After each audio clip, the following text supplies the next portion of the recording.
नमस्कार, आवाज इंडिया में आप सभी का स्वागत है। मैं हूं सीमा और नजर डाल लेते हैं दिन भर की खास खबरों पर। संसद की कार्रवाई नहीं होगी। बजट सत्र का पहला हिस्सा 13 फरवरी को खत्म होगा, जिसके बाद 10 मार्च से बजट सत्र की शुरुआत होगी और वो 4 अप्रैल तक चलेगा। हालिया बजट सत्र सरकार के लिहाज से बेहद अहम माना जा रहा है। बजट सत्र के लिए सरकार ने 16 बिलों की सूची तैयार की है, जिसमें वक्त संशोधन बिल, इमिग्रेशन और फॉरेनर्स बिल सहित वित्तीय मामलों से जुड़े कई महत्वपूर्ण बिल पेश करने की सरकार की तैयारी है। वित्त मंत्री निर्मला सीतारमण शुक्रवार को 24-25 की आर्थिक समीक्षा पेश करेंगी। मुख्य आर्थिक सलाहकार बी अनंत नागेश्वरन ने नेतृत्व में इस समीक्षा रिपोर्ट को तैयार किया है। वक्फ बिल को लेकर गठित की गई जीपीसी ने अपनी रिपोर्ट लोकसभा अध्यक्ष को सौंप दी है।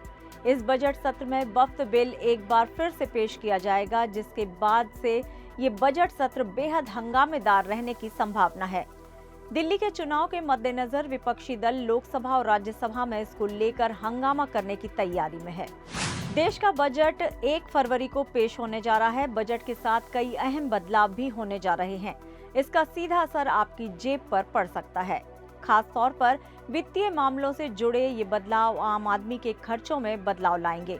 बैंकिंग, यूपीआई, सिलेंडर के दाम से लेकर कपड़ा, ऑटो, मोबाइल, इलेक्ट्रॉनिक्स और आपके लिए सबसे बड़ी बात इनकम टैक्स में कटौती जैसे अहम मामलों में बदलाव होगा। कुंभ में मची भगदड़ और उससे हुई मौतों को ध्यान में रखते हुए सरकार ने कुंभ को पूरी तरह से नो व्हीकल जोन घोषित कर दिया है। अब श्रद्धालुओं को पूरा मेला क्षेत्र पैदल ही घूमना होगा।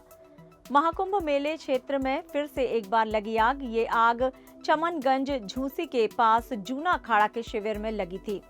आगजनी की वजह से 15 टेंट जलकर खाक हो गए। राहत की बात ये रही कि इस दुर्घटना में कोई भी जनहानि नहीं हुई है। उद्धव ठाकरे और बीजेपी के बीच बढ़ती नजदीकियां मनसे प्रमुख राज ठाकरे को पसंद नहीं आई। उद्धव के सुर से बीजेपी के सुर में मेल देखकर मनसे प्रमुख राज ठाकरे बीजेपी पर जमकर बरसे। मुंबई में मनसे की रैली में पहुंचे राज ठाकरे ने कहा, विधानसभा चुनाव में जिन पर बीजेपी ने भ्रष्टाचार के आरोप लगाए, उन्हें अब बीजेपी मंत्रिमंडल में शामिल कर रही है।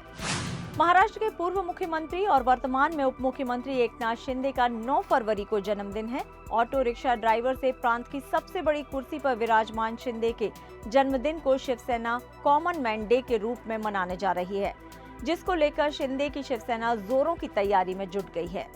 रणजी ट्रॉफी मैच के दौरान भारतीय क्रिकेटर विराट कोहली ने पनीर चिली का ऑर्डर खाने के लिए दिया।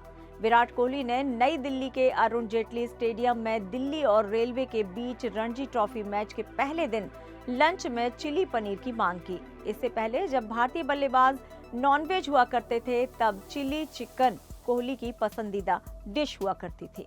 मेटा के सीईओ मार्क जुकरबर्ग का कहना है कि वो एआई पर भारी निवेश जारी रखेंगे। भले ही डीप सीक की प्रगति के कारण बाजार में हाल ही में चिंताएं पैदा हुई हों, मगर एआई के भविष्य के बाजार में उपयोगिता को देखते हुए उनकी कंपनी का निवेश आगे भी जारी रहेगा। शिवसेना संस्थापक बालासाहेब ठाकरे के पोते ऐश्वर्या ठाकरे अनुराग कश्यप के साथ बॉलीवुड में डेब्यू करने जा रहे हैं। फिल्म के बारे में पूरी जानकारी हालांकि अभी तक नहीं मिल सकी है, मगर ये पक्की खबर है कि दिवंगत बालासाहेब ठाकरे के पोते ऐश्वर्या ठाकरे फिल्म निर्माता अनुराग कश्यप के साथ बॉलीवुड में पदार्पण करने के लिए पूरी तरह से तैयार हैं। ऐश्वर्या ने 2015 में संजय लीला भंसाली की फिल्म बाजीराव मस्तानी में सहायक निर्देशक के रूप में अपना सफर शुरू किया था। अगली अनाम फिल्म में वो अपनी शानदार शुरुआत के लिए नजर आएंगे। फिलहाल दिन भर की खबरों में इतना ही। नमस्कार।